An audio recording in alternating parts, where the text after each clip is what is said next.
Υπάρχει κάποια ερώτηση? Να κάνω εγώ μία που έχω. Αναφέρεται... Θα το πάρω και θα φύγω. Ναι. Αναφέρεται κυρίως στην πρώτη φάση. Είναι σαφές ότι από την τεχνική, αλλά μπορούν να απαντήσουν όποιος θεωρεί καλύτερα, ότι σε πολλές περιπτώσεις τα αποτελέσματα της αλληλεπίδρασης με την τεχνητή νοημοσύνη μπορεί να περιλαμβάνουν μεροληψίες, πολιτισμικές προκαταλήψεις ή και ψευδαισθήσεις. Όταν ο άνθρωπος που αλληλεπιδρά με την τεχνητή νοημοσύνη είναι ένας έμπειρος εκπαιδευτικός, αυτά τα πράγματα μπορεί να τα δει, να τα διορθώσει και να τα βελτιώσει. Η απευθείας επίδραση όμως, το οποίο είναι και από τα πλέον συνηθισμένα των μαθητών, από την ηλικία του δημοτικού έως και την ηλικία του γυμνασίου και του λυκείου, δημιουργεί κατά την άποψή μου την πιθανότητα δημιουργίας λανθασμένων πολιτισμικών και άλλων πεποιθήσεων και προκαταλήψεων. Τι μπορούμε να κάνουμε γι' αυτό? Σε ποιον κάνουμε την ερώτηση? Και τον κύριο Κουσουλό αγγίζει και την κυρία Καράκιζα αγγίζει και ενδεχομένως και τον κύριο Φερεντίνο. Εγώ εκεί εντόπισα ότι είχαμε τα κυριότερα στοιχεία αυτής της κατάστασης. Οι δραστηριότητες στις οποίες καλούμε τα παιδιά να συμμετέχουν μέσα στη σχολική τάξη πρέπει να είναι πάρα πολύ καλά οργανωμένες και κυρίως να μην το χρησιμοποιούμε, η δική μου γνώμη είναι, το γλωσσικό μοντέλο στη θέση του δασκάλου. Δηλαδή να το ρωτήσουμε να μας πει πράγματα κτλ.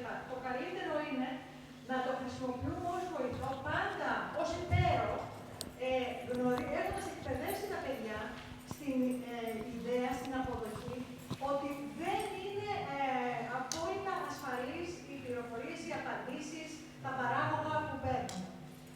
Αυτό μπορεί να γίνει από την αρχή, αλλά μπορεί να γίνει και με την εκπαίδευση, όπως είπα και στην παρουσίαση, πάνω στις πηγές. Δηλαδή, να το ζητάμε πού το βρήκε αυτό. Να διασταυρώνουμε, να συγκρίνουμε τις απαντήσεις που δίνει στη μία ομάδα ενδεχομένως με τις απαντήσεις που δίνει στην άλλη. Αλλά να θεωρείται ως κανόνας αυτό από τα παιδιά και από τους ενήλικες, ότι δεν είμαστε σίγουροι ότι αυτό που μας λέει είναι σωστό. Ενώ στις μηχανές αναζήτησης παίρνουμε αμέσως βλέπουμε στη μηχανή αναζήτησης, παίρνουμε την πηγή. Ξέρουμε ποιο site, από πού αντλείται αυτή η πληροφορία που μας προσφέρεται. Είμαστε ένα βήμα πιο μπροστά. Εκεί πρέπει να ελέγξουμε αν το site είναι αξιόπιστο, γιατί δεν είναι όλα, αλλά είμαστε ένα βήμα πιο μπροστά. Τουλάχιστον ξέρουμε από πού αντλείται η πληροφορία. Ευχαριστώ. Δεν ξέρω αν κάποιος θέλει να προσθέσει κάτι. Εγώ να πω ότι μερικές φορές και τα αξιόπιστα site έχουν πολιτικά ή πολιτισμικά, αν θέλετε, αναξιόπιστη πληροφόρηση. Το αξιόπιστο site δεν σημαίνει, είπα ότι τουλάχιστον ξέρεις το site. Μετά από εκεί υπάρχει πρωτόκολλο για να ελέγξεις την αξιοπιστία μιας πηγής. Αν μου επιτρέπετε, μπορώ. Βεβαίως. Έχω την αίσθηση λοιπόν ότι το θέμα δεν είναι πώς θα αξιοποιήσει το εργαλείο. Είμαστε, να μην το πω πολύ βαριά, αλλά νομίζω είμαστε πολύ μακριά από το τι σημαίνει εκπαίδευση όταν προσπαθούμε να πούμε στα παιδιά πώς θα το αξιοποιήσουν. Νομίζω ότι πρέπει να κοιτάξουμε ένα βήμα πίσω. Και συγγνώμη, συνήθως δεν παίρνω την προσωπική μου ζωή ως παράδειγμα, αλλά θυμάμαι το παιδάκι μου όταν έκανε μαθηματικά. Έγραφε από το πρωί μέχρι το βράδυ. Εδώ ήταν τον Γιώργο, τον Λαγουδάκο, δεν ξέρω αν είναι. Λοιπόν, έγραφε από το πρωί μέχρι το βράδυ. Άλλα παιδάκια παίρναν τις λύσεις και τις πηγαίναν έτοιμες. Φαντάζεστε τη διαφορά του ενός και τη διαφορά του άλλου. Ο ένας έκανε εκτίμα του την πληροφορία που γεννιόταν, ο άλλος απλά τη μετέφερε. Στην ακραία περίπτωση και στις δύο περιπτώσεις. Ο ένας έφυγε, ο άλλος είναι ακόμα μέτριος. Θέλω να πω ότι πρέπει να πείσουμε τα παιδιά μας για κάτι πολύ σημαντικότερο από αυτά. Γνώμη μου είναι, όταν με ρωτάνε τέτοιου είδους ερωτήσεις γιατί και πώς θα προφυλάξουν τα παιδιά πέρα από το να το μάθουν καλά και να το μάθουν σωστά και όχι από αλληλοδιδασκαλία που ξέρουμε πού έχει καταλήξει αυτό. Ο ένας μαθαίνει από τον άλλο, το ένα παιδί μαθαίνει από τον άλλο. Πρέπει εμείς οι εκπαιδευτικοί πρώτα να ενημερωθούμε πολύ σωστά για να μπορέσουμε να δουλέψουμε με τα παιδιά, αλλά πρέπει να αλλάξει, κατά τη γνώμη μου, σε μεγάλο βαθμό η κοινωνία μας. Πρέπει να πείσουμε τα παιδιά μας ότι παίρνοντας την πληροφορία από το ένα σημείο και πηγαίνοντας σε ένα άλλο, δυστυχώς δεν έχουν τα ίδια να κερδίσουν τίποτα. Πρέπει να αλλάξει το mindset. Αυτά είναι εργαλεία που μας δίνουν τις ευκαιρίες. Που μας δίνουν την ευκαιρία να αλλάξουμε τα πάντα στην εκπαίδευση. Να σκεφτούμε φάνταστους τρόπους να αλλάξουμε την αξιολόγηση. Υπάρχουν άπειροι. Σε ένα σχολείο στη Θεσσαλονίκη, σε 2, δουλεύουμε άπειρους τρόπους με τα παιδιά που μπορούν να κάνουν εκτίμα τους στη διαδικασία και όχι το αποτέλεσμα. Αλλά νομίζω πρέπει να πάμε ακόμα πιο πίσω. Πρέπει να μάθουμε τα παιδιά να έρχονται στο σχολείο συνειδητά. Όπως λέμε να έχουμε εκπαιδευτικούς με προσωπικότητα, να μάθουμε τα παιδιά να έχουν γύρω τους πράγματα με προσωπικότητα. Να μην αφήνονται στον εκπαιδευτικό που δεν θα τους δώσει τίποτα ή θα τους δώσει μέτρια πράγματα, να έχουν τις παρέες τους σημαντικά στοιχεία. Θέλει, νομίζω, πολύ πιο βαθιά δουλειά και ίσως αυτό είναι ευκαιρία που θα μας κάνει να σκεφτούμε πολύ πιο βαθιά το θέμα εκπαίδευση, παιδεία και ό,τι οικογένεια, κοινωνία, τα πάντα. Μπορώ να πω κι εγώ κάτι σε αυτό. Σπύρο, ναι, έχεις το λόγο. Θέλω να πω το εξής εδώ. Νομίζω ότι κάνουμε ένα λάθος. Δηλαδή ποιο? Αυτό που έβαλε ο συνάδελφος ο Κώστας δεν έχει καμία σχέση με το AI. Δηλαδή, τι εννοώ δεν έχει σχέση. Έτσι κι αλλιώς όλα τα πράγματα έχουν επικινδυνότητα. Δεν έχει οδήγηση. Δεν έχουν ένα σπόρο. Δηλαδή, τι θέλω να πω μέσα εδώ? Ότι, για παράδειγμα, μπορεί να σου απαντήσει με ρατσιστικό τρόπο, έτσι. Ένα από αυτά που είπες. Συνήθως το ανάποδα γίνεται. Αν του ζητήσεις κάτι, μπορεί να σου πει δεν στο λέω γιατί είναι ρατσιστικό. Ακριβώς. Εκεί όμως τεράστιο ρόλο παίζει η ιδεολογία της οικογένειας, του σχολείου, που είναι το παιδί. Δηλαδή, δεν μπορείς να αποφύγεις ποτέ στις παρέες, δεν γίνεται το ίδιο. Δηλαδή, είναι κίνδυνοι οι οποίοι λύνονται περισσότερο κοινωνικά, όπως το εδώ πέρα και ο Βασίλης, και πολιτιστικά περισσότερο. Δηλαδή, τι, αν το παιδί έχει μια συνείδηση ότι, ξέρω εγώ, ο μαύρος, ας πούμε, φαίνεται δυστυχής, θα πει μια χαρά μου τα λέει και δεν θα κάνει τίποτα. Γιατί το ερέθισμα που έχει πάρει από οικογένεια, από κοινωνία, από παρέλαση είναι εκεί. Δηλαδή πίσω από όλα αυτά κρύβεται αυτό που λέμε η πολιτιστική δομή μιας χώρας. Ανεξάρτητα από το AI. Αυτό ήθελα να πω. Τώρα ποιος συνάδελφος το ήθελε? Εδώ ο συνάδελφος. Ερώτησα. Εγώ ήθελα να πω κάτι σε αυτό, γιατί έχω την αίσθηση. Θα πω κάτι ως κάποια στιγμή ως υποψήφιος πρόεδρος της Αμερικής είχε δηλώσει ο Τραμπ ότι το ChatGPT είναι πολύ φιλελεύθερο και υπερασπίζεται τη woke κουλτούρα και ότι θα φτιάξουν ένα σωστότερο μοντέλο τεχνητής νοημοσύνης, το οποίο θα το προγραμματίσουν με τα σωστά δεδομένα. Δεν πρέπει να αγνοούμε λοιπόν ότι οι εταιρείες οι οποίες στηρίζουν όλα αυτά τα συστήματα είναι 4-5. Η δυναμική τους είναι μεγάλη και πρέπει να υπάρχει ένα θεσμικό πλαίσιο προστασίας όλων, διότι πολλές φορές τα συμφέροντα των εταιρειών δεν συμβαδίζουν με τη δημοκρατία, τη διαφάνεια, τη λογοδοσία. Οπότε σε αυτό το πλαίσιο χρειάζεται και μια προσπάθεια η οποία έχει ξεκινήσει στην Ευρωπαϊκή Ένωση, αλλά έχουμε δουλειά μπροστά μας, να έχουμε κατά νου δηλαδή ότι όλα αυτά, μολονότι είμαι και εγώ θειασότης της τεχνολογίας και συμφωνώ απολύτως, έτσι πρέπει να έχουν και τους περιορισμούς τους. Βεβαίως. Ας πούμε και το να κλωνοποιείς ανθρώπους είναι κάτι που μπορεί να γίνει. Υπάρχει θεσμικό πλαίσιο που δημιουργεί έτσι ζητήματα, γιατί υπάρχουν διαστάσεις. Με αυτή την έννοια το θέτω και με την έννοια ότι τα παιδιά είναι λίγο ανυπεράσπιστα σε πολιτισμικές προκαταλήψεις. Που όταν, όπως είπε ο Σπύρος, εκτίθενται στην κοινωνία, εκτίθενται στο τμήμα το οποίο έχει την τοπικότητα και τη χρονικότητα στην οποία ζουν. Ενώ με αυτόν τον τρόπο εκτίθενται πανελλαδικά, ας πούμε, για παράδειγμα, ή πανευρωπαϊκά. Οπότε έχει ένα σημείο που θα ήθελα εγώ προσωπικά να δώσω την αίσθηση ότι χρειάζεται και μια θεσμοθέτηση του ότι αυτά λειτουργούν μέσα στα πλαίσια του αναπαράγουν τις αξίες των ανθρώπινων κοινωνιών και δεν αρχίζουμε... Ναι. Αυτό δεν είναι μόνο στην τεχνητή νοημοσύνη. Στα μέσα, στις εφημερίδες, στις τηλεοράσεις. Ναι, αλλά και αυτό όμως, αν μου επιτρέπετε, είναι αρκετά πλασματικό. Δηλαδή, αν έχεις ένα πλαίσιο αυστηρά ορισμένο, ποιο είναι αυτό το πλαίσιο και πόσο μπορεί να σε διαφυλάξει. Τι έχουμε κερδίσει εμείς από όλο αυτό το παρτολό χρημάτων που έχει επενδυθεί για το GDPR. Τι έχει κερδίσει ο απλός χρήστης. Κλικ έκανε και πριν, κλικ κάνει και τώρα στο μήνυμα που έχει 10 κατεβατά με το τι θα πάθεις εφόσον έκανες αυτό το κλικ, που δεν το διαβάζει κανένας.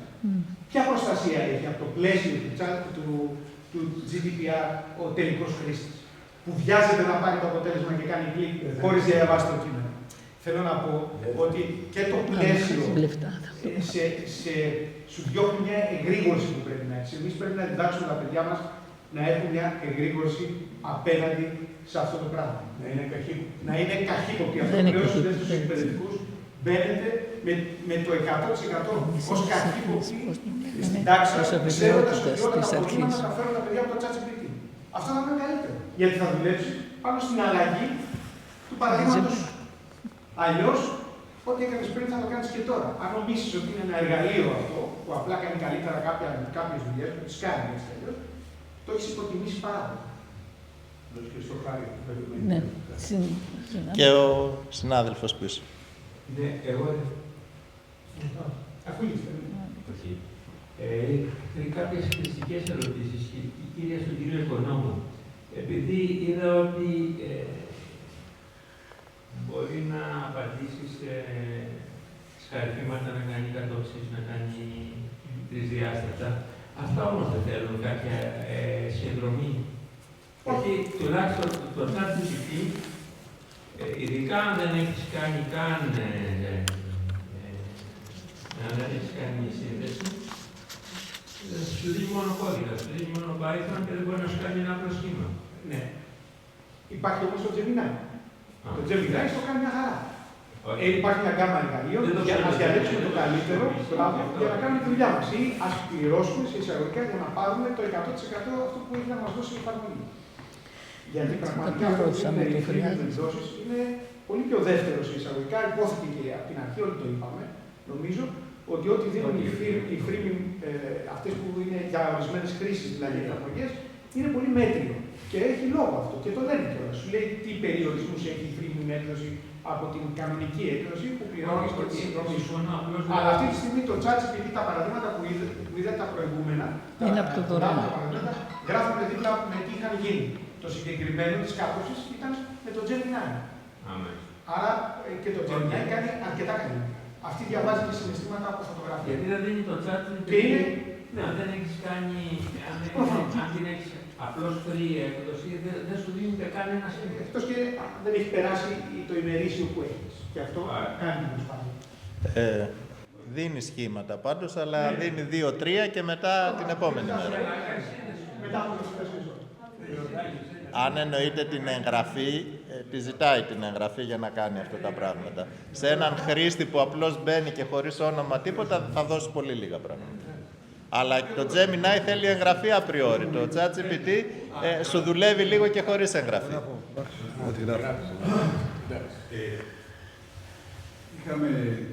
Είχα πολλά πράγματα να πω. Απλώς μου κάνει εντύπωση η τελευταία παρέμβαση του κ. Φερεντίνου, αλλά και του Βασίλη του Οικονόμου, με τον οποίο έχουμε υπάρξει συνάδελφοι στο σχολείο. Μου κάνει πραγματικά εντύπωση. Είναι σαν να έχω τις εξελίξεις τις τεχνολογικές από τη μία πλευρά και τις όποιες καταστάσεις που υπάρχουν στην κοινωνική πραγματικότητα από την άλλη. Αυτά είναι δύο συγκοινωνούντα δοχεία, κύριε Φερεντίνου. Είναι σαν να λέμε ότι η κοινωνία έχει μείνει αλόβητη, το αξιακό σύστημα έχει μείνει αλόβητο, οι οικονομικοί συσχετισμοί έχουν μείνει αλόβητοι, οι κοινωνικοπολιτικοί συσχετισμοί έχουν μείνει αλόβητοι από το 80 και έπειτα, την εποχή του νεοφιλελευθερισμού και έπειτα, και ξαφνικά επικαλούμαστε ότι όλο αυτό το ανύπαρκτο πλέον αξιακό σύστημα, όλη αυτή η ανύπαρκτη καλλιέργεια της κριτικής σκέψης, ξαφνικά θα παρουσιαστεί μπροστά μας και θα αποτελέσει φραγμό στην άκρη χρήση της τεχνολογίας. Αυτά τα έχει πει η σχολή της Φραγκφούρτης από τη δεκαετία του 60. Αστειευόμαστε.